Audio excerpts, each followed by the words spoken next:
자, 다 왔나? 어, 예, 어쨌든 3시 됐으니까 이제 시작을 해야 되는데 어, 오늘은 이제 우리 조교님들이 이제 단연간 논문조 학생들을 보면서 이제 공통적으로 잘 못 지키는 것들이 있고 공통적으로 이거를 가르쳐야 되는 것들이 있어요.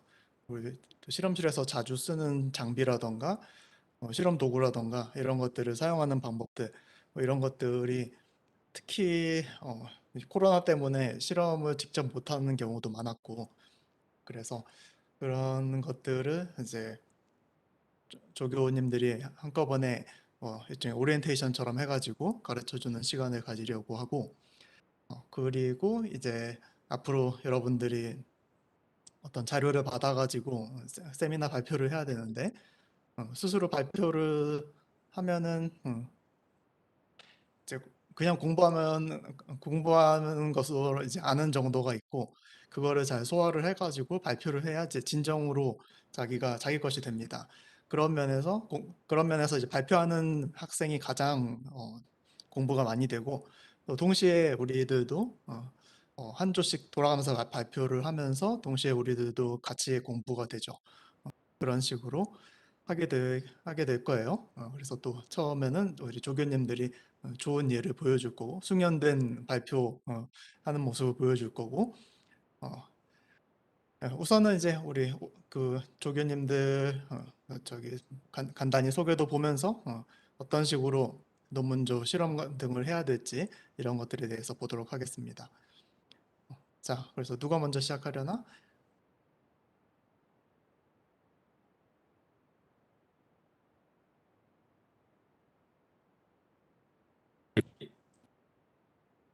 네, 제가 먼저 여기서 하면 되나?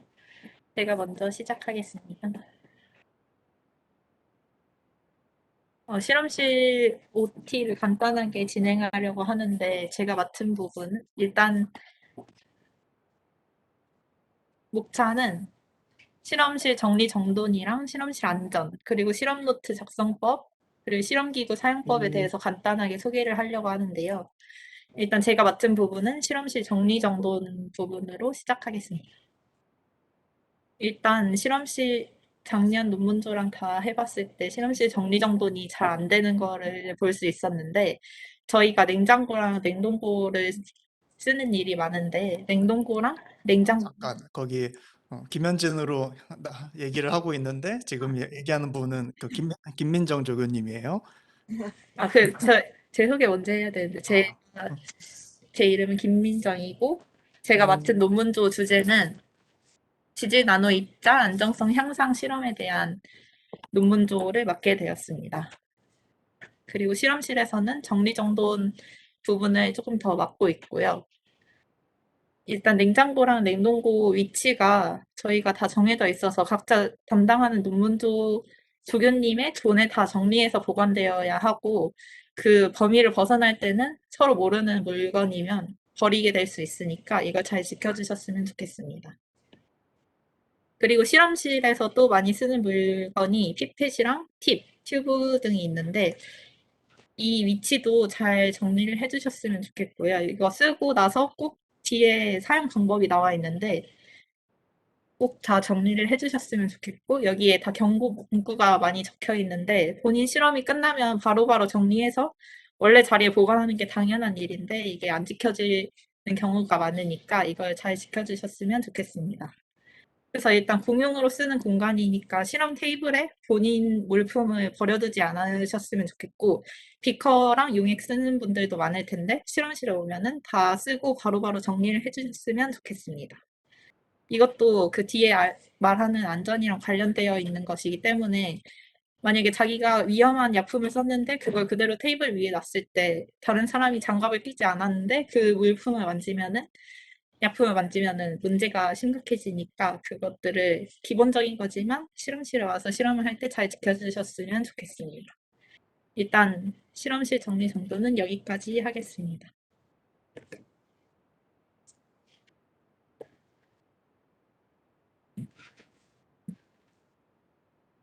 어, 안녕하세요. 저는 정석 교수님 연구실 석사 학생인 이태경이고, 저도 논문조는 지금 김민정 학생이랑 같은 논문조를 이제 맡아서 하는데, 저도 지질 나노 입자 안정성 향상 논문조를 맡게 됐습니다. 뭐 그 외에 이것저것 하고 있는 연구는 많은데, 그걸 여기서 말하기는 너무 많으니까, 뭐 나중에 논문조 친구들 만나게 되면은 그때 뭐 설명해 드리도록 하겠습니다.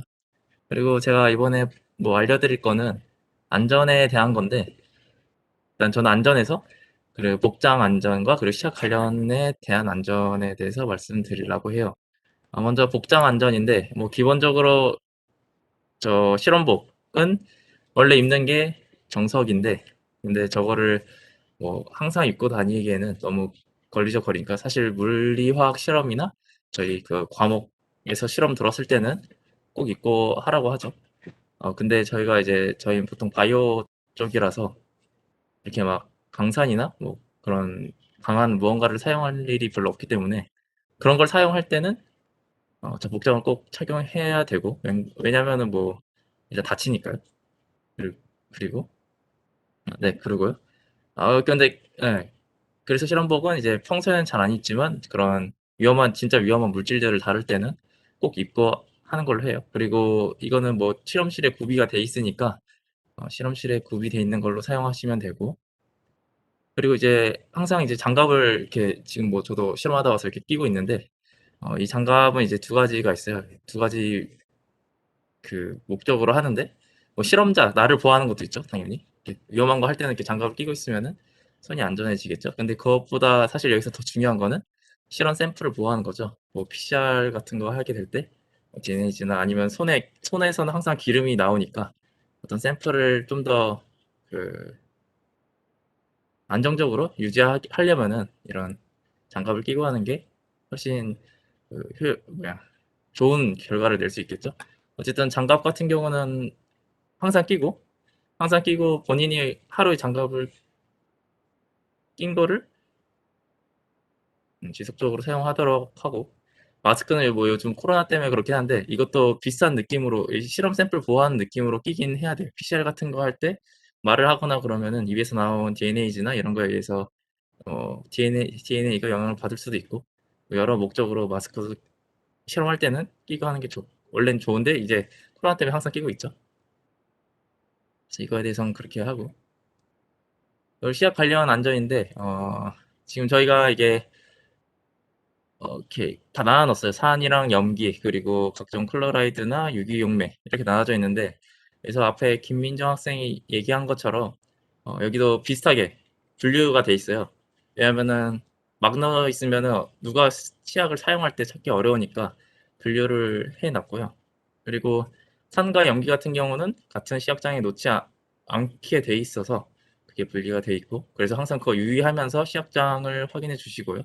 유경매 같은 것도 마찬가지로 이렇게 따로 모아져 있어요. 그러니까 여기서 제일 중요한 거는 산 연기 따로 넣는 거랑, 그리고 사용한 치약은 꼭 제자리에 놓고, 그리고 MSDS에 대해서도 항상 확인을 해야죠. 자기가 어떤 치약을 사용할 때 그 치약이 얼마나 위험한 것인가를 미리 알고 해야 되니까. 근데 여기 있는 모든 걸 다 알 필요는 없고, 자기가 이제 뭐 이렇게 조교님들이랑 같이 하게 되면 그 어떤 치약에 대해서 MSDS 통해서 얼마나 위험한가 이런 거를 확인하고 실험을 하면 안전하게 실험을 할 수 있을 것 같습니다.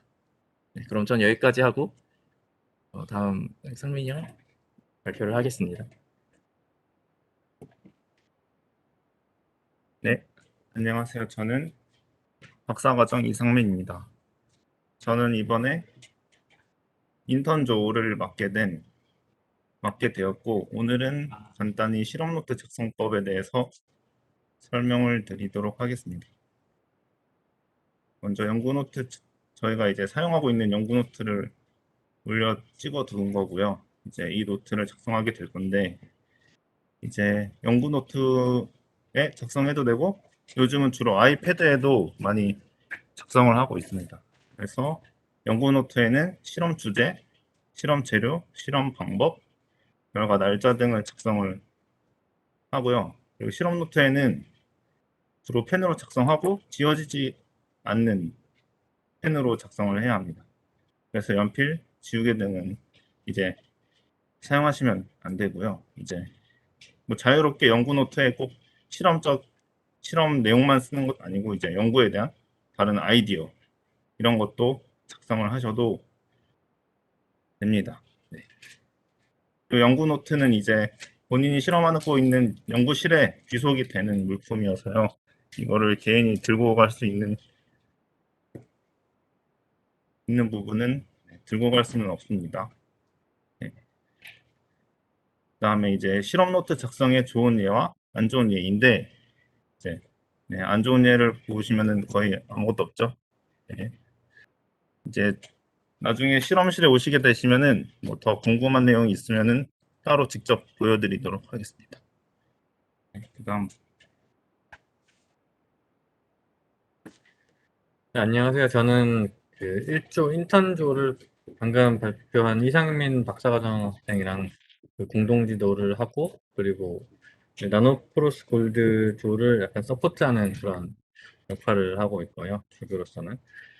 그리고 이제 실험기구 사용법이라고 써놨는데, 사실 피펫 사용법을 저희가 영상으로 좀 준비를 해봤어요. 이게 영상이 아니면 의미가 없다. 이게 그냥 PPT로 하기에는 정보 전달할 수 있는 내용이 좀 너무 제한적이라서 영상으로 찍어봤고요. 이제 피펫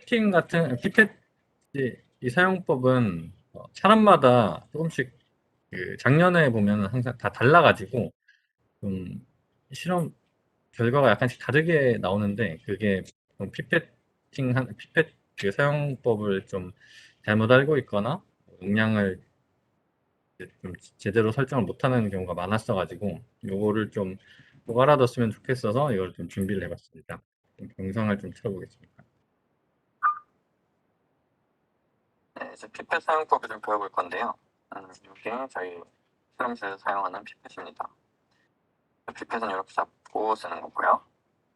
그리고 여기 꼭지에 보면은 이제 색깔띠들이 있는데, 색깔띠들이 사용할 피펫 팁 색을 말해주는 거예요.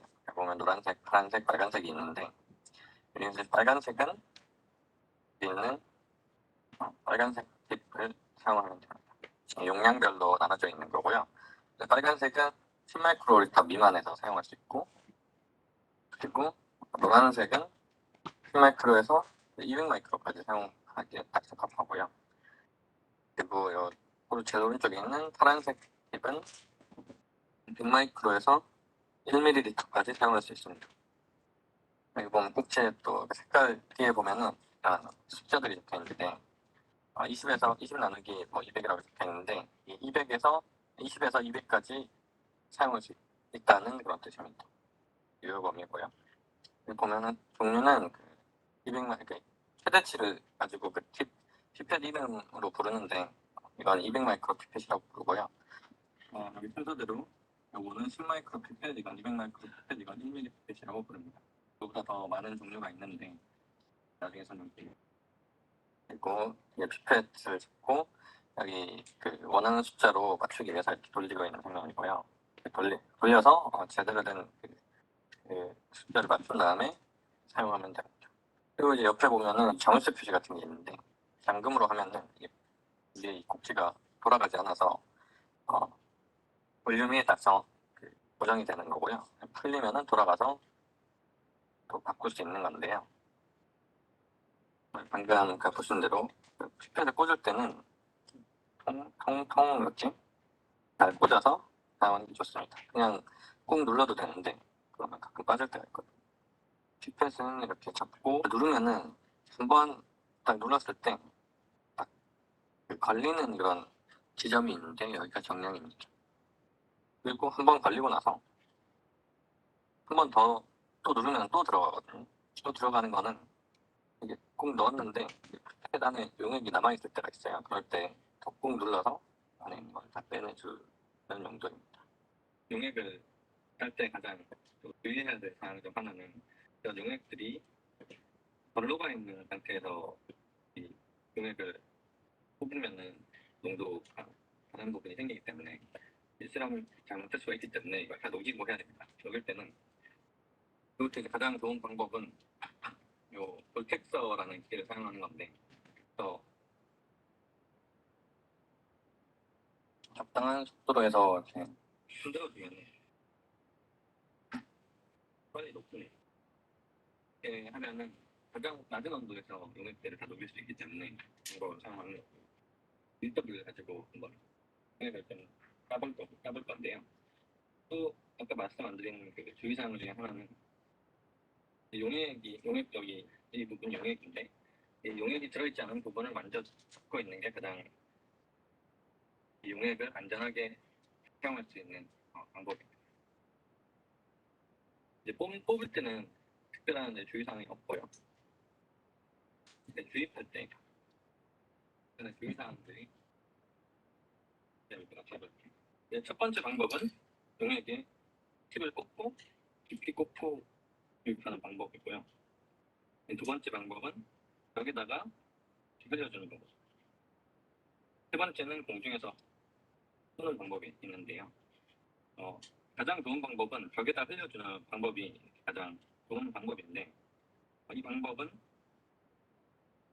100마이크로 이상 용액을 주입할 때만 사용할 수 있어서 그 미만의 방법에서는 어쩔 수 없이 팁을 용액을 꽂고 그냥 그렇지 않으면은 100마이크로 미만의 용액에서 벽에다가 붙이면은 벽에 붙는 경우가 붙어서 안 떨어지는 경우가 생기기 때문에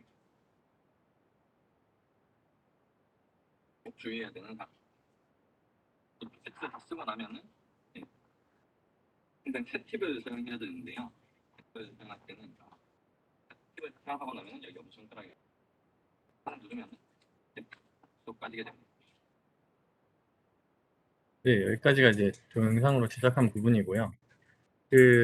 제가 아까 방금 말한 내용 중에서 약간 조금 가장 주의해야 될 점은 피펫을 용액을 뽑을 때랑 다 주입할 때인데 뽑을 때 아까 별 문제가 없다 그랬는데 용액을 뽑을 때 한 가지 또 지금 생각난 점이 뭐가 있냐면은 이게 차가운 용액을 뽑으면은 1mm 피펫이나 뭐 200마이크로 피펫처럼 약간 큰 그런 피펫들은 뽑았을 때 한쪽이 차가워져 가지고 공기가 수축을 하면서 좀 용액이 더 뽑히거나 아니면 이제 앞쪽에 공기가 빨려 들어와서 이게 공간이 생기는 그런 경우가 있는데 그런 경우에 뭐 좀 덜 뽑힌 줄 알고 용액을 좀 더 뽑거나 할 때가 있는데요. 네, 그렇게 하면은 과량으로 들어오게 되거든요. 그래서 꽂고 바로 뽑았을 때가 가장 이제 정확한 양이라고 할 수가 있습니다. 그리고 뽑았을 때가 가장 정확한 양이기 때문에 거기 있는 거를 다 주입해줘야 정량을 다 내보내는 거라고 할 수가 있는데 이제 주입을 할 때 손가락을 이렇게 피펫 그냥 설명할게요. 피펫을 꼭 눌렀을 때 더 많이 들어온 그러니까 뽑았을 때 양이 정량이기 때문에 근데 이렇게 주입을 할 때 안에 있는 용액이 남아 있을 때가 있는데 남아 있어도 그거를 다 이제 주입을 해줘야 정량만큼 들어간 겁니다. 뭐 어떤 여러 가지 이유에 있어서 이유 때문에 그 피펫 안에 팁 안에 조금 용액이 남아 있을 때가 있거든요.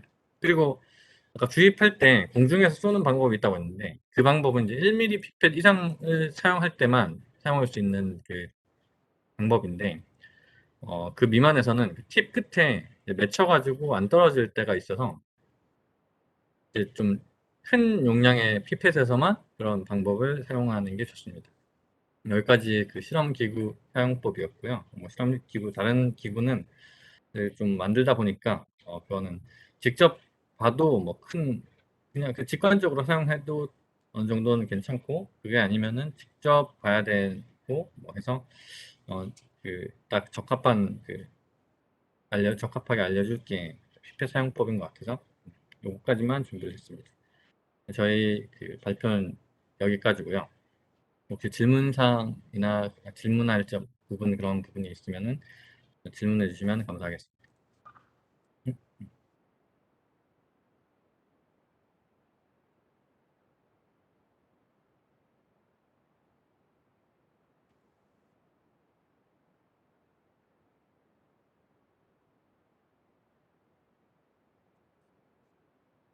지금 뭐 왜? 질문할 게 없으면은 다음 발표 조가 있기 때문에 대학원생 오찬식 석사 학생이랑 김현진 석사과정 학생이 발표를 할 건데 질문 더 할 거 없으신가요? 채팅창 잠깐만. 채팅창이 어떻게 채팅창에 질문이 있나?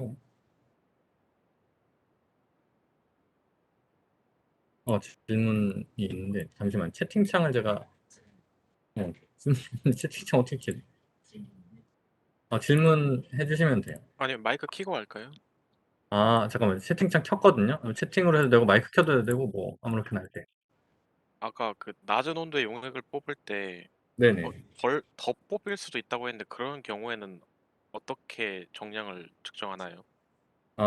그럴 때는 이게 근데 영도 보통 저희가 냉동실에서 녹인 용액을 사용할 때 뽑으면은 그 용액이 영도잖아요. 근데 그 피펫 안에 있는 어떤 공기 볼륨이 있거든요. 그 공기가 이제 공간이 있는데 그 공간이 차가워져서 얘가 이게 그 안쪽으로 좀 더 들어오는 거예요. 그러니까 그 안쪽에 있는 공기가 수축을 해서 용액이 좀 더 들어오는 건데 그런 경우에 그러니까 그런 경우 때문에 피페팅을 뽑을 때 약간 뭐 뽑고 나서 오래 기다리고 있으면은 약간 더 안에 있는 게 더 끌려 들어와서 더 뽑힐 수가 있거든요.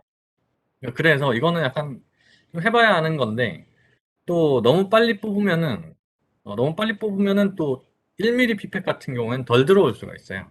그래서 이제 근데 1mm 피펫은 저희가 뭐 그렇게 많이 사용하는 건 아니기 때문에 일반적으로 200 마이크로 피펫 이하를 사용할 때는 그냥 빠르게 뽑고 신속하게 뽑으면은 그게 정량이 뽑힌 겁니다. 그리고 뽑고 나면은 그 공기가 약간 수축을 하면서 공기가 안쪽으로 좀 들어올 수는 있는데 그거는 이제 그걸 보면은 뭔가 잘못됐는가 하고 생각할 수 있는데 뭐 그럴 필요 없다. 그런 이제 뭐 잘못됐다고 생각할 필요는 없게 되는 거고요. 어, 근데 뭐 너무 오래 두게 되면은 그 피펫이 공기가 빨려 들어오지 않고 용액이 꽉 잘 들어와서 뭐 뽑고 나면 그게 정량인지 정량이 아닌지 잘 모르기 때문에 일반적인 1마이크로 그러니까 가장 주의할 땐 보통 사용하는 200 마이크로리터 미만의 그 용액들은 그냥 신속하게 하는 게 가장 좋고요. 그리고 1ml 이상 뽑을 때는 이제 차가운 용액 때문에 공기가 이제 수축을 많이 하게 되거든요. 그러면은 많이 뽑힐 수가 있는데, 근데 또 다른 또 문제점은 1ml 정도 되는 그 피펫에서 빨리 뽑으면은 또 이게 용액이 쑥 들어오거나 해서 또 빨리 뽑아도 안 되거든요. 그래서 1ml는 이제 낮은 온도의 그 용액을 뽑는 거를 아주 정확하게 뽑기는 약간 어렵다고 볼 수도 있고요. 근데 1ml 정도 되면은 뭐 이제 그게 뭐 아주 큰 용량은 아니기 때문에 뭐 약간 무시할 수 있는 수준은 될 거고요. 뭐 그거는 좀 저도 좀 고민을 해봐야 되긴 하는데 그게 문제가 될 상황에서는 이제 주의를 해야 되고 보통은 이제 생각해보면 문제가 되진 않을 것 같다라는 생각이 드는 경우가 보통이기 때문에 뭐 이런 하면서 배워가야 될 부분들이 조금 있습니다. 네, 알겠습니다. 감사합니다. 네.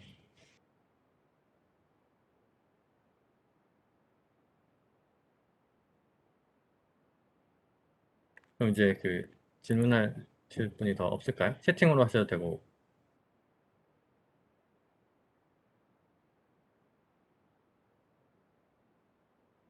이제 교수님 그럼 이제 다음 천식이랑 이제 발표 시작하면 될까요?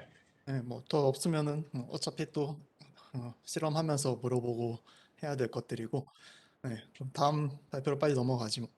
네네. 그럼 다음 발표 시작하겠습니다. 그 이메일에 썼듯이 발표를 잘 들으면서 어떤 질문을 해야 될지 생각을 하면서 들어야 돼요. 그리고 남이 하기 전에 빨리 하는 것이 좋습니다.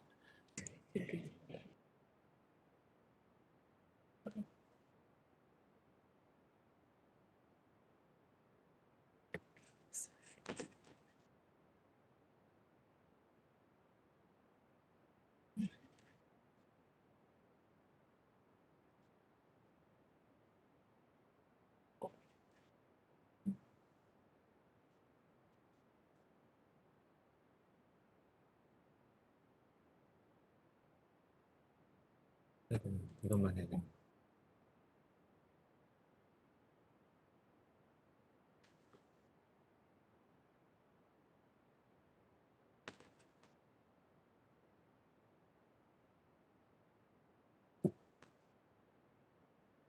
네, 안녕하세요. 저희는 오늘 펄스 옥시메트리에 관련된 논문 두 편에 대한 발표를 준비하였습니다. 저는 첫 번째 발표자이자 나노포러스 골드 바이오 센서 논문조 조교를 맡게 된 오찬식입니다. 먼저 제가 펄스 옥시메트리의 기본 원리와 적용 시 주의사항 등에 대해 발표하고 이어서 김현진 학생이 다음 논문에 대해서 발표하겠습니다. 첫 번째 논문입니다. 먼저 기본 원리들에 대해 설명드리겠습니다. 병원에서 손가락을 찍고 있는 이런 기계를 보신 적 있으실 것입니다. 이런 장치들이 펄스 옥시메트리입니다. 펄스 옥시메트리는 우리의 몸, 그중 동맥에서의 산소 포화도를 가늠하기 위해 사용합니다. 실제 동맥혈에서 산소 포화도는 SaO2로 표현되는데 비침습적으로 간편하게 측정하기 위해서 산소 포화도를 SpO2라고 하여 측정합니다. 경피에서 지속적으로 산소 포화도를 모니터링할 수 있기 때문에 의료 분야에서 아주 널리 사용되고 있으며 다섯 번째 바이탈 사인으로 여기기도 합니다. 일반적으로 SaO2와 SpO2는 비슷한 거동을 보이지만 간혹 특정 상황에서는 SpO2가 SaO2를 정확히 표현하지 못합니다. 이에 대해서도 잠시 후에 설명드리겠습니다. 혈액 속에는 산소를 가진 옥시헤모글로빈과 산소가 없는 디옥시헤모글로빈이 있습니다. 그런데 우연히도 두 물질은 서로 적색강과 근적외선에 대해 서로 다른 흡강도를 가지기 때문에 이를 이용하여 각 함량을 구분할 수 있습니다. 옥시헤모글로빈은 적색강을 더 적게 흡수하고 근적외선을 더 많이 흡수하며 디옥시헤모글로빈은 반대의 성질을 보입니다. 이러한 성질을 이용하여 펄스 옥시메트리는 660나노미터의 적색강과 640나노미터의 근적외선을 방출하고 그 빛을 반대편의 포토다이오드에서 검출합니다. 그렇게 되면 빨간빛과 근적외선이 각각 얼마나 흡수되었는지를 확인할 수 있고 흡수량의 비율을 이용하여 SpO2를 예상할 수 있습니다. 심장 박동에 따라 정맥이나 모세혈관, 다른 조직들에 의한 흡강도는 변하지 않지만 동맥혈에 의한 흡강도는 변화합니다. 그래프를 보시면 하단에 카디악 사이클, 심장 주기와 흡강도를 비교한 것인데요. 실제 심장 박동과 측정되는 흡강도의 변화가 동시에 일어나는 것을 볼 수 있습니다. 동맥의 경우 심장 박동에 따라 혈관의 부피가 변하지만 정맥이나 모세혈관은 상대적으로 변하지 않기 때문에 동맥혈만 AC 성분을 갖게 됩니다. 각 빛에 대한 흡강도를 AC와 DC의 비율로 나눈 비율을 R이라고 하며 탄소 포화도가 낮은 경우 디옥시 헤모글로빈의 수가 많아져서 R값이 커지게 됩니다. 건강한 사람의 산소 포화도를 100%부터 70%까지 변경하며 측정한 R값을 칼리브레이션 커브로 사용하여 이 정도 R값일 때는 이 정도 SpO2를 갖는구나 라는 것을 예상할 수 있습니다. 그렇기 때문에 산소 포화도 70% 이하 구간에서는 대개는 맞지만 절대적으로 신뢰할 수 없다는 특징을 갖게 됩니다. 비어 램버트 흡강도 법칙은 어떻게 정맥혈, 모세혈, 기타 조직에 의한 흡방이 미치는 영향을 제외할 수 있는지를 제시합니다. 입실론과 C가 상수처럼 거동하며 동맥이 정맥보다 훨씬 크게 확장, 수축된다는 간단한 조건들을 통해 전체 흡강도에서 무시 가능한 부분들을 제거하면 최종적으로 전체 흡강도 변화는 동맥혈의 흡강도 변화와 같다고 정리됩니다. 따라서 펄스 옥시메트리를 사용하는 데에는 맥박이 필수적이며 맥박이 제대로 측정되지 않는 상황에서는 정확한 SpO2 값을 측정하지 못할 수 있습니다. 다음으로 펄스 옥시메트리를 사용할 때 신뢰할 수 없는 측정값의 원인들에 대해 말씀드리겠습니다. 크게 5가지로 분류됩니다. 각 상황별로 어떤 원인이 다음과 같은 문제를 야기하는지 설명드리겠습니다. 다음과 같은 경우에는 SpO2 값을 측정할 수 없게 됩니다. 저혈량성 쇼크, 저체온증, 혈관 수축제 사용, 심장박동 장애, 부정맥 등에 의한 불량 관류, 혹은 말초혈관 질환으로 인한 동맥 폐쇄, 외부적 요인에 의한 동맥 압박 등 동맥혈 신호를 감소시킬 경우 SpO2 측정에 문제가 생겨서 측정값이 읽히지 않는다고 합니다. 두 번째로는 거짓 정상 혹은 상승된 SpO2가 측정되는 경우입니다. 일산화탄소 중독이나 겸상적혈구 빈혈로 인한 혈관 폐색의 경우에 이와 같은 문제가 발생합니다. 일산화탄소 같은 경우에는 헤모글로빈과의 결합력이 산소보다 240배 더 커서 헤모글로빈의 산소 운반 능력을 떨어뜨립니다. 그러면 COHB는 보투 HB와 비슷한 적색강 흡수도를 보이며 근적외선 흡수량은 작습니다. 그런데 COHB가 O2HB뿐만 아니라 HHB의 양도 줄이기 때문에 전체적으로 보았을 때 적색광 흡수량이 줄어들어서 R이 감소되고 SpO2가 높게 측정되는 현상이 일어납니다. 겸상적혈구 빈혈로 인한 혈관 폐색이 일어날 때도 비슷합니다. 1에서 3% 정도 SpO2가 높게 측정되는 현상들이 관찰되었는데 임상적으로 유의미한 차이는 아니라고 합니다. 세 번째로는 거짓되게 낮게 측정되는 경우입니다. 첫 번째 요인은 정맥 맥동입니다. 앞서 말씀드린 것처럼 정맥은 원래 심장 박동과 무관하게 혈관의 부피가 크게 변화하지 않는 것이 정상인데 어떤 이유에 의해서 정맥에도 맥동이 생길 경우 이것을 동맥 맥동으로 착각하여 SpO2가 실제 산소 포화도보다 낮게 측정됩니다. 보통 펄스 옥시메트리의 프로브가 손가락을 꽉 누른다거나 아니면 사진과 같이 트렌델렌부르크 자세처럼 피가 쏠리는 자세 등을 했을 때 이런 문제가 생긴다고 합니다. 이런 문제는 탄성이 있는 밴드를 사용하거나 자세를 바꿔주는 등 압박을 제거해주면 쉽게 해결할 수 있습니다. 그리고 손떨림이나 발작 같은 경우에도 산소 포화도 측정에 영향을 줍니다. 이런 움직임이 심장 박동처럼 강약을 주게 되고 정맥이나 다른 주변 조직들에 의한 흡강도 변화를 동맥혈 흡강도로 올인하게 만들어서 SpO2가 비정상적으로 낮아지게 됩니다. 이런 경우 맥박도 분당 200회를 넘게 측정되기 때문에 보통 이상을 바로 감지할 수 있고 최근에는 아예 이런 비정상적인 움직임을 제외하는 알고리즘이 들어간 펄스 옥시메트리가 상용화되었다고 합니다. 세 번째로는 정맥 착색 염료를 사용한 경우입니다. 메틸렌 블루 같은 착색 염료를 수술이나 진료, 치료를 위해 사용한 경우 염료가 HHB처럼 적색광을 많이 흡수하여 SpO2가 낮게 측정됩니다. 사용하는 염료의 종류에 따라 정도가 바뀌고 염료의 영향이 비교적 덜한 부위로 프로브를 옮기는 것으로 해결할 수 있습니다. 그래프는 일반적으로 의료용으로 사용되는 염료들의 흡수 파장입니다. 메틸렌 블루의 경우 적색광을 아주 많이 흡수합니다. 매니큐어 역시 적색광을 흡수해서 SpO2가 작게 측정되게 만듭니다. 하지만 그 영향은 굉장히 작은데요. 검정색과 갈색이 가장 많은 적색광을 흡수하며 평균적으로 매니큐어를 하더라도 SpO2는 2% 정도밖에 차이가 없다고 합니다. 다음은 저산소혈증을 동반한 심한 빈혈이 있는 경우입니다. 빈혈이 있는 경우 건강한 사람에 비해 비산란이 적기 때문에 비어램버트식에서 패스랭스가 변화하여 R과 SpO2 관계 사이에 변화가 생깁니다. 단지 심한 빈혈만 있는 경우에는 SpO2 신뢰도에 영향이 없지만 저산소혈증이 동반될 경우 SpO2가 5.4%까지 낮아진다고 합니다. 마지막으로 유전병으로 인한 비정상적인 헤모글로빈 또한 SpO2를 감소시키는 것으로 알려져 있는데요. 다음과 같은 희귀한 비정상적 헤모글로빈 형태의 경우 산소 운반 능력에는 문제가 없지만 SpO2를 측정했을 때 11%까지 낮게 측정된다고 합니다. 네 번째로 SpO2가 높거나 낮게 나오는 경우들입니다. 메트헤모글로빈 혈증은 헤모글로빈 햄 구조에 있는 철이 삼가로 산화되어 산소 운반 능력을 잃는 질병입니다. 메트헤모글로빈은 O2HB나 HHB보다 근적외선을 많이 흡수합니다. 또한 적색광 흡수도가 높아서 메트헤모글로빈 혈증 환자의 경우 청색증을 동반합니다.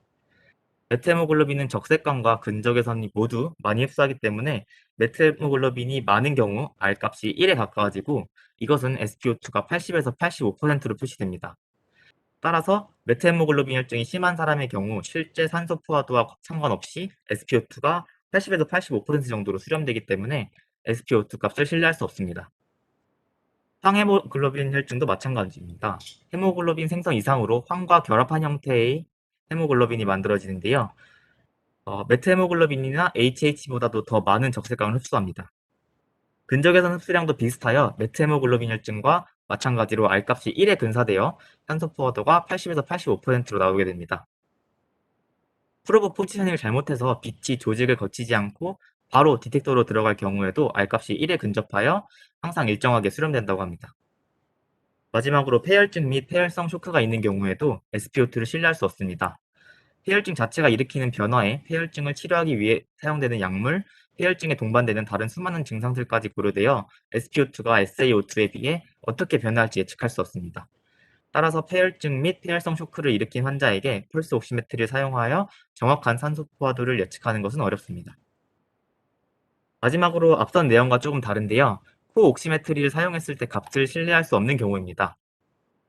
먼저 보시면은 F O2HB란 O2HB의 분류를 의미합니다. 그림을 보시게 되면은 O2HB, HHB, COHB가 있는 상황인데요. SaO2 같은 경우에는 O2HB와 HHB만 고려하는 반면 F2HB는 COHB의 양까지 고려하게 됩니다. 일반적으로 적색광과 근적외선만을 이용하는 펄스 옥시메트리와 다르게 여러 개의 파장을 이용하는 코옥시메트리의 경우 COHB와 같은 특이한 헤모글로빈들까지 파악을 할 수 있어서 이때는 O2HB의 분류를 나타내는 F2HB를 사용합니다. 그런데 코옥시메트리를 사용하여 F2HB를 측정했을 때 측정 오류가 발생하는 경우가 있습니다. 고빌리루빈 혈증은 황달인데요. 혈액 속에 빌리루빈이 쌓여서 피부가 노래지는 질병입니다.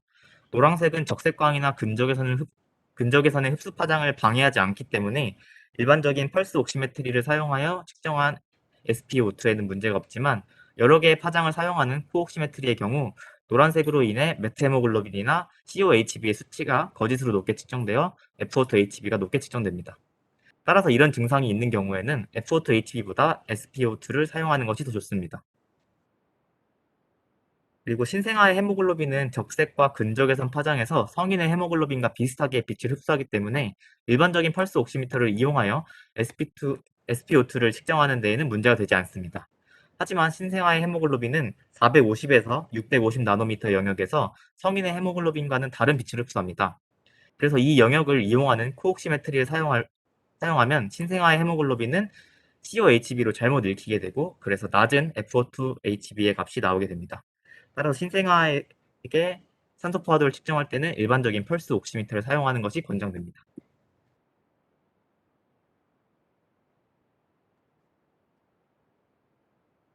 네, 안녕하세요. 저는 이제 이어서 두 번째 논문 리뷰를 발표하게 될 거고, 저는 지금 올해 윗셋 논문조를 담당하게 될 김현진입니다. 이제 이 논문은 그 리플렉턴스 펄스 옥시메트리에서 이제 맥박의 깊이와 크기에 따른 영향을 보기 위해 모델링 연구를 진행한 논문인데요. 들어가기에 앞서 논문 제목에 나오는 Reflectance Pulse Oximetry가 무엇인지 설명드리겠습니다. 혈액의 산소 포화도를 비침습적으로 측정하는 방법인 펄스 옥시메트리는 트랜스미시브 모드와 리플렉티브 모드로 나눌 수 있습니다.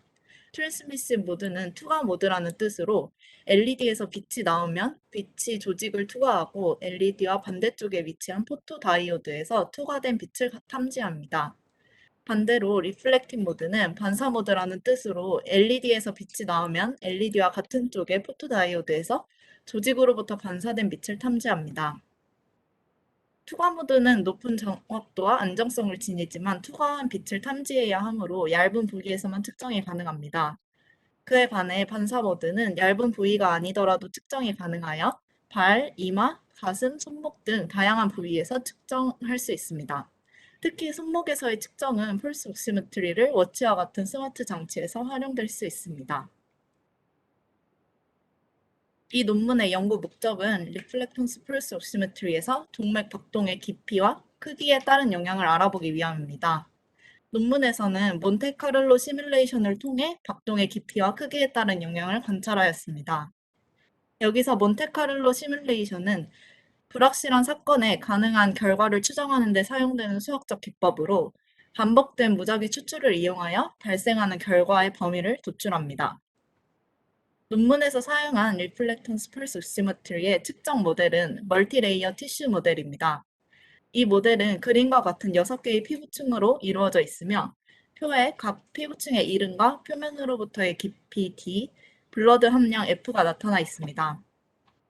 빛이 나오는 이미터와 빛을 탐지하는 디텍터가 피부 표면에 위치한 것을 볼 수 있습니다.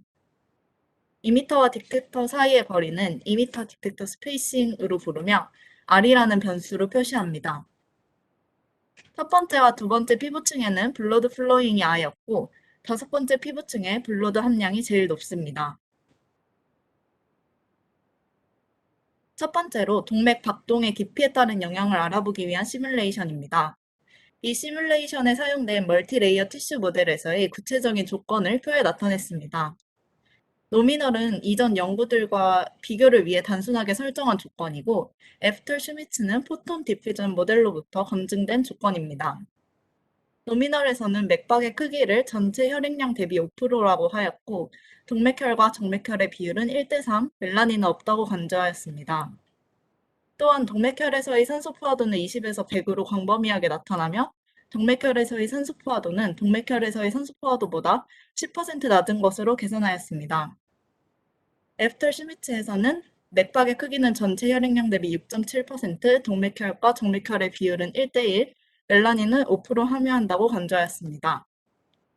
동맥 박동의 깊이에 따른 영향을 알아보기 위해 블러드 함량이 제일 높은 5번째 피부층을 세 번째 피부층과 위치만 바꿔 비교하였습니다. 즉 기존의 5번째 위치가 박동 깊이가 깊은 경우이고 세 번째 위치가 박동 깊이가 얕은 경우입니다. 그림은 이미터 디텍터 스페이싱, 즉 R에 따른 Nominalized Percentile Amplitude N을 나타낸 그림입니다. 실선이 박동 깊이가 깊을 때고 점선이 박동 깊이가 얕을 때를 나타내며 왼쪽은 노미널 조건에서 오른쪽은 애프터 슈미츠 조건에서의 시뮬레이션 결과입니다. 일단 전체적으로 R이 증가할수록 진폭이 증가하는 경향을 보입니다. 또한 그래프는 시그모이덜한 형태를 띠는데 이는 R이 증가할수록 진폭이 증가하다가 증가폭이 점점 작아지면서 안정적인 형태를 띠는 것을 의미합니다. 즉 2m와 디텍터 사이의 거리가 멀수록 진폭이 크게 커지며 그 증가폭은 점점 작아집니다. 박동 깊이가 깊을 때와 얕을 때를 비교해보면 깊이가 얕을 때 진폭은 더 작은 R의 위치에서 더 낮은 진폭에서 안정됩니다. 즉 박동 깊이가 얕을 때는 2m와 디텍터 사이의 거리가 가까워야 완전한 진폭 범위를 관찰할 수 있습니다. 2m와 디텍터 사이의 거리인 R이 각각 0.8, 1.2, 1.6cm인 경우에서 빨간빛과 적외선 파장에서의 흑광도 비율인 R과 SpO2 값을 각 좌표축으로 하는 칼리브레이션 커브를 나타냈습니다. 노미널 조건에서 진행한 시뮬레이션 결과를 바탕으로 한 칼리브레이션 커브이며 앞에서와 마찬가지로 박동이 깊은 경우는 실선, 얕은 경우는 점선으로 나타냈습니다. R이 0.8cm인 경우 2m와 디텍터 사이의 거리가 가까운 경우에는 SpO2가 낮아질수록 박동 깊이가 깊을 때와 얕을 때의 이 차이가 점점 커짐을 확인할 수 있습니다. R이 1.2cm인 경우에는 박동이 깊을 때와 얕을 때의 차이가 거의 없음을 확인할 수 있습니다. 당연한 것이 앞에서 봤던 R에 따른 진폭값을 나타낸 그래프에서 R이 1.2cm인 경우는 박동이 깊을 때와 얕을 때의 교점에 위치하여 둘의 차이가 최소로 나타났던 부분이었습니다. R이 1.6cm인 경우 2m와 디텍터 사이의 거리가 먼 경우에는 SpO2가 75% 미만에서 박동이 깊을 때와 얕을 때의 차이가 생기지만 그 차이가 비교적으로 일정함을 확인할 수 있습니다. 표는 몬테카를로 시뮬레이션 결과를 가지고 진폭을 R의 함수로 근사하였으며 RMS 오차를 함께 나타냈습니다. 사람 생체 내 데이터와 포톤 디퓨전 모델, 즉 PD 모델에서 예측한 진폭에 대한 R의 함수도 함께 나타나 있습니다. 포톤 디퓨전 모델, PD 모델에서 예측한 바와 마찬가지로 몬테카를로 시뮬레이션은 박동이 깊을 때 낮은 오차를 나타내며 생체 내 데이터와 상당히 일치함을 볼 수 있습니다. 즉, 박동의 깊이가 얕으면 오차가 커질 수 있음을 의미합니다. 두 번째로 동맥 박동의 크기에 따른 영향을 알아보기 위한 시뮬레이션입니다. 노미널 컨디션에서 시뮬레이션을 진행하였으며 박동 크기에 따른 영향을 알아보기 위해 펄스 프랙션이 0.25%인 경우와 4배 증가된 1%인 경우를 비교하였습니다. 또한 여기서 2m와 디텍터 스페이싱은 1.2cm에서 시뮬레이션을 진행하였습니다. 왼쪽 그림은 시뮬레이션에서 사용된 컬리브레이션입니다. N660과 N890은 각각 660과 890 나노미터 파장에서의 진폭을 나타내고 이 버블의 면적은 SaO2 레벨과 비례합니다. 오른쪽 그림은 높은 박동 크기에서 SpO2의 정확도를 나타냅니다. 시뮬레이션을 통해 얻어진 SpO2의 결과들과 칼리브레이션에서의 SpO2의 값을 비교하였습니다. SpO2가 75% 이하로 나오면 칼리브레이션 결과보다 현저히 높게 나오는 경향이 있으며 SpO2가 낮아질수록 그 차이는 점점 커짐을 확인하였습니다. 또한 SpO2가 75% 이상으로 나오면 칼리브레이션 결과보다 약간 낮게 나오는 경향이 있습니다. 정리하자면 몬테카를로 시뮬레이션 결과 박동 깊이가 깊을 때와 얕을 때 차이가 명백히 존재하였습니다. 또한 박동의 크기가 클 때는 SpO2가 75% 미만에서 그 큰 오버 에스티메이션을 나타냈습니다. 따라서 리플렉턴스 펄스 어시메트리를 통해 SpO2를 측정하고자 할 때는 티슈 컨디션을 최소화할 수 있는 측정 부위를 선정하는 것이 중요합니다. 또한 측정 파장과 이미터 디텍터 스페이싱, 추가적인 이미터와 디텍터도 영향을 줄 수 있으므로 이를 고려해 주어야 합니다.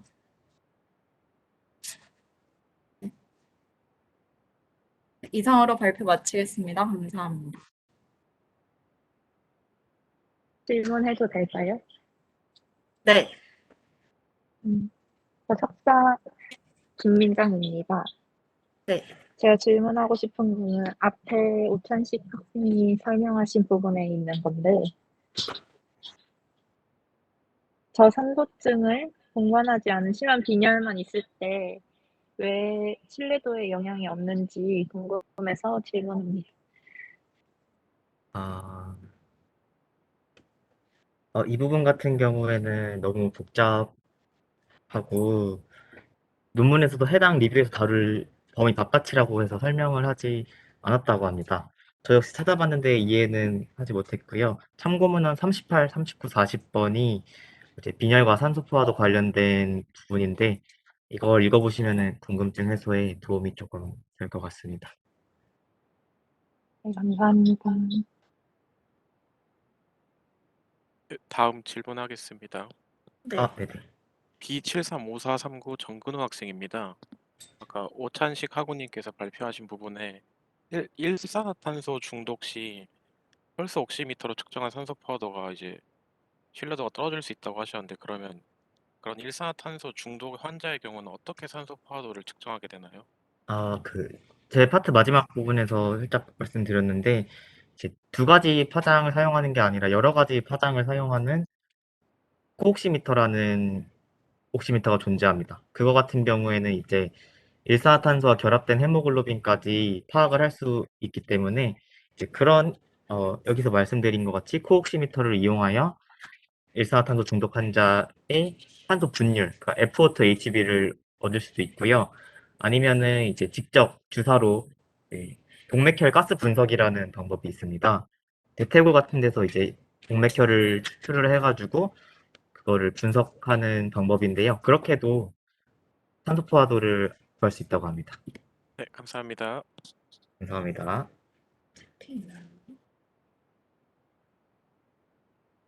지금 어떻게?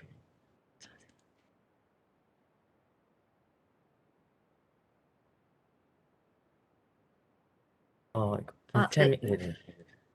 김채민 학생이 질문하신 멀티레이어 티슈 모델 그림에서 음영도 차이가 의미하는 게 있냐고 하셨는데, 네, 이 그림에서 보면은 채민 학생이 말씀하신 대로 음영도의 차이가 있는데요. 뭐 짙은 회색이라든지 밝은 회색이라든지. 근데 이 차이는 블러드 함량 차이이고요. 블러드 함량이 높을수록 짙은 회색을 나타냅니다.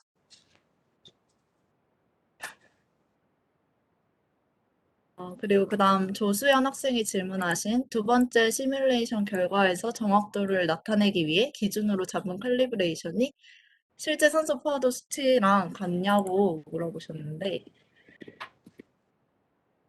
어, 네, 이 부분에서의 칼리브레이션 여기 X축을 말하시는 것 같은데요. 이거는 실제 SpO2 값이라고는 얘기할 수 없지만 이 시뮬레이션에서 이 정확도를 보기 위해서 테스트 값과 비교를 한 그냥 기준값이라고 생각하시면 될 것 같습니다. 그다음 이제 이욱현 학생분께서 질문을 해주셨는데요. 일산화탄소 중독의 경우 HHB와 OTHB만 있을 때보다 적색광 흡광량이 떨어지긴 하지만 근적에선 흡광량이 더더욱 많이 떨어진다고 하셨는데 흡광량은 이제 왜냐면은 일산화탄소 축도 같은 경우에는 COHB가 과량인 상태이기 때문에 아, 두 개 영향이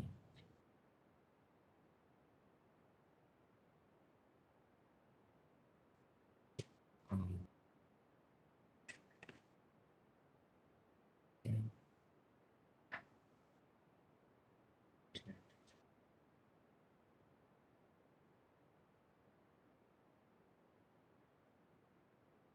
어,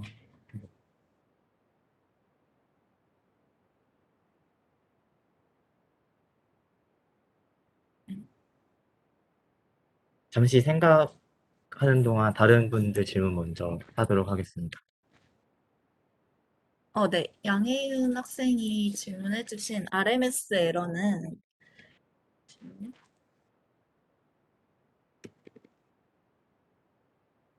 어, 여기서 이제 데이터들을 비교할 때 이 데이터가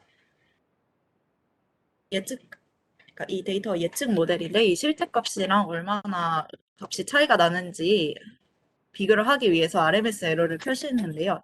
이제 RMS 에러 뜻은 그 루트 민 스퀘어 에러라고 해가지고 오차를 제곱해서 평균한 값에 제곱근으로 표현한 오차이고요. 이 오차는 이제 예측 모델과 실제 환경 값의 차이를 다룰 때 흔히 사용하는 오차라고 합니다. 네, 그다음 김민지 학생 질문을 보면은 몬테카를로 시뮬레이션의 방법에 대해서 여쭤보셨는데 구체적인 설명 네, 해드릴게요. 그래서 이제 이 논문에서 기본적으로 사용한 게 몬테카를로 시뮬레이션이라는 건데 이 시뮬레이션을 정확히 어떻게 하냐면은 이거는 이제 엑셀 같은 걸로도 할 수 있고 엑셀과 같은 간단한 툴부터 정교한 통계 소프트웨어까지 다양한 소프트웨어 툴을 이용해서 실행을 할 수 있고요. 이 논문에서는 MCML과 CONV라는 프로그램을 사용하였다고 나와 있습니다. 이게 몬테카를로 시뮬레이션이 간단하게 얘기하자면 확률 분포를 이용하는 건데 이제 변수들을 설정을 하고 그러면 독립 변수랑 종속 변수가 있잖아요. 독립 변수들은 다 이제 확률 분포를 갖기 때문에 그 확률 분포들을 통해서 이 확률 분포들을 다 입력을 하고 그걸 이제 무작위적으로 추출을 엄청 여러 번 시행을 해가지고 결과들의 집합을 도출해낸다고 생각하시면 되는데 이 확률을 그러면 어떻게 하냐라고 했을 때 여기서는 제 생각에는 그 이전 데이터들을 그냥 분석해가지고 그거를 확률로 정해서 그렇게 통계학적으로 분석을 한 것 같습니다. 그겁니다. 아까 이육현 학생분께서 질문해 주신 내용에 대한 답변인데요.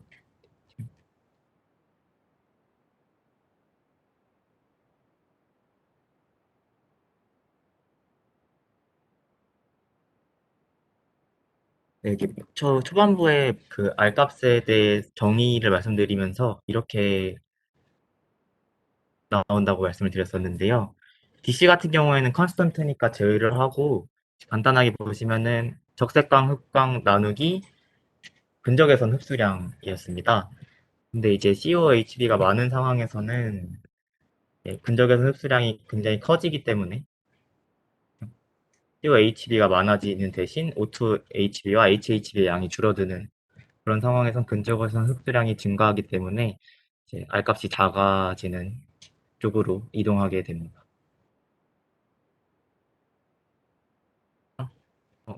그다음에 이제 황윤정 학생분께서 코옥시미터가 O2HB, HHB, COHB, 메트 헤모글로빈 구분이 가능하지만 황헤모글로빈 구분하기 어려운 이유 같은 경우에는 이제 분자의 구조적인 문제여가지고요. 우연히 이제 두 개가 상용화되어 있는 코옥시미터에서 흔히 사용하는 파장에서 같은 흑강도를 갖기 때문에 그 코옥시미터 상용화된 코옥시미터로는 두 헤모글로빈의 구분이 어려운 거고요. 그렇기 때문에 이제 화학적 진단법을 사용해서 황헤모글로빈 혈증은 따로 검사를 한다고 합니다.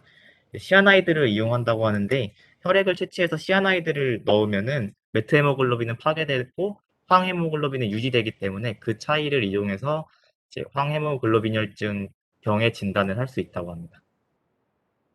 다음 정건호 학생분께서 이거는 네, 기기가 티슈 컨디션에 따라 특정 오차를 줄일 수 있...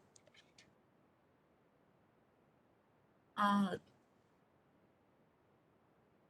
몸의 어떤 부분은 이제 이거는 잠시만요.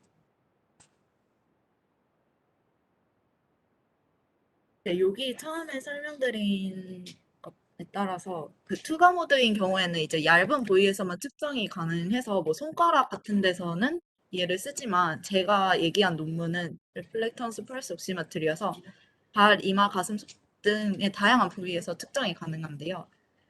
그럼 이제 이 티슈 컨디션에 따라서 측정 오차를 줄이기 위해서 어디를 써야 되냐 하면은 이게 사람마다도 다르고 뭐 아까 천식 학생이 앞에서 말한 것처럼 그 신생아의 경우에서도 또 같은 손목이어도 어른의 손목이어도 신생아의 손목이어도 이게 다 다르기 때문에 이런 것들을 다 고려를 해야 된다는 거고 특정 이렇게 딱 어디에다가 두고 측정을 하는 게 제일 좋다고 말하기는 어려운 것 같습니다.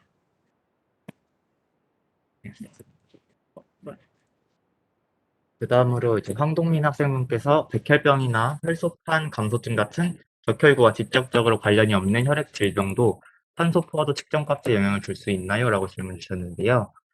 논문 자체에서 이 백혈병이나 혈소판 감소증에 대한 언급은 없었는데 지금 생각을 해서 말씀을 드리자면 1차적으로는 적혈구 그 펄스 옥시미터를 이용하여 산소 포화도를 측정하는 과정이 산소와 결합된 적혈구와 그렇지 않은 적혈구의 파장 사이를 이용하는 거다 보니까 가장 기본 원리상으로는 문제가 되지 않겠지만 이제 백혈병이나 혈소판 감소증으로 인한 합병증, 어떤 맥동에 관련된 문제를 일으키는 그런 합병증이 존재한다면 있는지 없는지는 잘 모르겠지만 만약 그런 게 존재한다면 산소 파우더 측정 값에 영향을 줄 수 있을 것 같습니다. 그러면은 아까 말씀드린 대로 동맥혈 가스 측정법 같은 침투적인 방법으로 측정을 하거나 아니면 말씀드렸던 것처럼 그 잘못된 리딩의 원인을 제거해 주는 과정들, 뭐 정맥 맥동일 경우에는 이런 맥동을 잡아주는 알고리즘을 제작을 한다거나 그런 식으로 산소 파우더 측정을 할 수 있을 것 같습니다. 다음으로 그러면 이제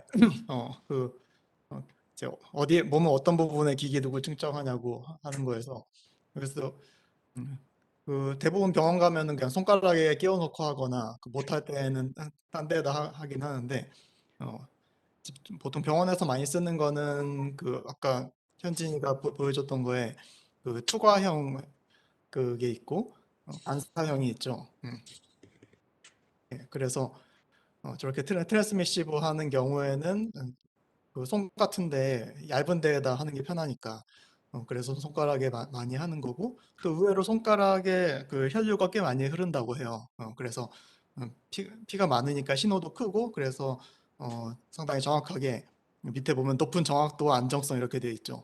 그래서 저는 이제 보통 손톱에 뭐 매니큐어도 있을 수가 있고 그래서 손톱 자체가 반사도 할 수 있고 그래서 안 좋을 줄 알았는데 오히려 손가락이 더 정확하다고 합니다.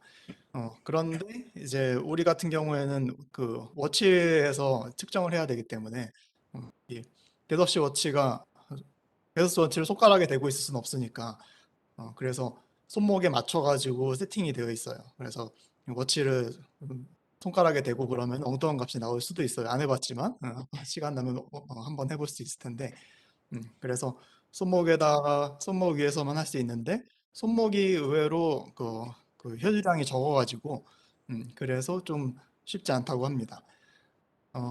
어쨌든 그래서 뭐 여러 가지 부위에다 할 수 있지만은 그 중에서도 우리는 손목에서만 해야 되고 손목에서는 또 피부도 좀 두껍고 그 혈류량도 적고 해서 쉽지 않다는 거. 어쨌든 첫 시간이라서 그런지 질문들을 열심히 해주고 있는데 그들이 좀 막힘없이 잘 설명을 하고 있어요. 그래도 개입할 필요도 없이. 근데 이제 우리가 왜 이거를 하고 있는지 그 내용을 잘 설명 안 한 것 같아가지고 게더시 워치의 그 산소 포화도 그 기능을 테스트할 수 있는 그런 인공 피부를 만들기 위해서 그래서 지금 하고 있는 거다. 이 얘기를 해야 될 것 같습니다. 그 다음 질문 또. 네, 이어서 질문에 대한 답변 드리겠습니다. 장지현 학생이 이제 2m와 디텍터 사이의 거리가 1.2cm일 때는 그 깊이에 따른 차이가 안 나타났다고 했는데, 네, 이 부분 말씀하시는 것 같습니다. 이제 이거는 이제 시뮬레이션 결과여서 그런데요. 이게 시뮬레이션 결과가 이런데 여기서 왜 어떠한 근거로 이 중간 거리에서는 차이가 없는지는 얘기를 하지 않아서 저도 공부를 더 해봐야 될 것 같지만 뭐 여기서 보면은 이 앞에 있는 그래프인데요. 이 진폭과 그 R 사이에 R에 대한 그래프를 나타낸 그래프를 보면 여기가 이제 얇은 마우스가 네 여기가 얇을 때고요. 여기가 박동이 깊을 때인데 여기 이제 보시면 이 둘의 차이가 다 크다가 교점이 이렇게 생깁니다. 이 교점에서 이제 차이가 없는데 이 교점이 이제 1.2cm인 부분이어가지고 이 다음 여기서는 이제 이 다음 장에서 이 R이 1.2cm일 때를 콕 집어서 이렇게 차이가 제일 없었다라고 설명을 해준 것 같고요. 네, 그 뭐 과학적인 이유는 공부를 해봐야 될 것 같습니다. 유경은 학생분께서 이제 제가 5번째 바이탈 사인으로 산소 포화도를 이용한다고 말씀을 드렸었는데 다른 4개의 바이탈 사인으로는 뭐가 있을까요? 라고 질문을 주셨습니다. 저도 이거가 궁금해서 찾아봤었는데요. 약간 약속처럼 이 순서까지 정해져 있다고 합니다. 혈압, 맥박, 호흡수, 체온 이 4가지가 가장 메이저하게 쓰이는 바이탈 사인이라고 합니다. 그리고 그 다음으로 정현우 학생분께서 SaO2와 SpO2의 개념에 대해서 질문을 하셨는데요. 일단은 일단 그 말씀하신 내용이 정확하게 맞습니다. 보시게 되면 SaO2 같은 경우에는 동맥 안에서의 산소 포화도를 의미하는 거고요. SpO2 같은 경우에는 이게 경피적인이라는 뜻이거든요. 그래서 피부 위에서 측정한 그런 산소 포화도라는 뜻입니다. 그래서 보통 펄스 옥시미터를 사용하여 측정한 산소 포화도를 SpO2 그리고 실제 혈액 속에 있는 어떤 아까 말씀드린 동맥혈 가스 분석 같은 그런 침습적인 방법을 사용하여 측정한 진짜 동맥의 산소 포화도를 SaO2라고 부르고요. 이 논문에서는 이제 실제 산소 포화도랑 SpO2가 어떻게 차이 나는지를 주로 설명을 하였습니다. 그리고 그 다음 박나영 학생분께서 펄스 옥시미터 기본 원리에서 다른 세포나 물에서도 빛이 흡수가 될 텐데 이 부분은 어떻게 보정이 되나요? 라고 질문을 해주셨는데요. 그 7번 페이지랑 8번 페이지가 그 설명에 대해서 말을 하고 있는 겁니다. 보시게 되면은 여기 검은색으로 칠해져 있는 부분 플러스 살짝 위에 빨간 부분까지 합쳐서 DC 컴포넌트를 갖는다고 설명을 드렸었는데요. 여기 보시면은 정맥과 모세혈관 그리고 다른 주변 조직들의 흡광도까지 계산이 됩니다. 그러니까 이 측정은 되는데 이제 심장 박동과 상관없이 항상 일정한 값을 유지하기 때문에 이 비어 램버트 흡광도 법칙에 의해서 여기 맨 처음 보시면 미분을 한번 합니다. 시간에 대해서. 그 시간에 대해 미분하니까 일정한 컨스턴트한 부분들, 주변 조직, 정맥, 모세혈관에 대한 성분들을 제거를 할 수가 있습니다. 그래서 이런 수식 과정들을 자세히 설명하진 않았는데 그런 과정들을 통해서 이제 시간에 대해 미분하고 과정을 통해서 없애서 최종적으로는 흑강도의 변화가 동맥혈만의 것이다 라고 결론이 나게 됩니다. 답변이 잘 되는지 모르겠네요. 아, 네, 감사합니다.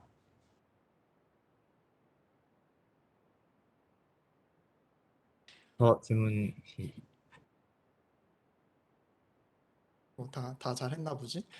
하도 많아서 누가 안 했는지 셀 수도 없고. 사실 굳이 우리 누가 안 했는지 세진 않아요. 네. 자, 어쨌든 다들 열심히 듣고 잘 참여해줘서 고맙고, 그러면서 이제 우리 질문을 해야 열심히 듣고 그래야 배우는 거예요. 자, 그러면은 오늘은 여기까지 하고 다들 수고 많았고요, 우리 친구들. 다음 시간이 이제 17일이 될 텐데, 17일이 되는데 안 되는 학생도 있긴 하지만은 시간 바꾸기는 쉽지는 않을 것 같아요. 그래서 어쨌든 일단 17일에 하는 걸로 하고, 그 다음 시간에 이제 리셋조에서 그 김민지랑 김채민 학생이 이제 LMP에 대해서 발표를 해줄 거예요. 이제 논문 이메일로 보내줄 거예요. 그래서 미리 공부해 오고 다음 시간에 이제 그 백신의 RNA 전달체 걔네들에 대해서 좀 통합적으로 배울 수 있을 것 같습니다. 자, 오늘 수고 많았고 공부 열심히 했고 다음 주에 봐요. 어떻게 하는지 알았죠?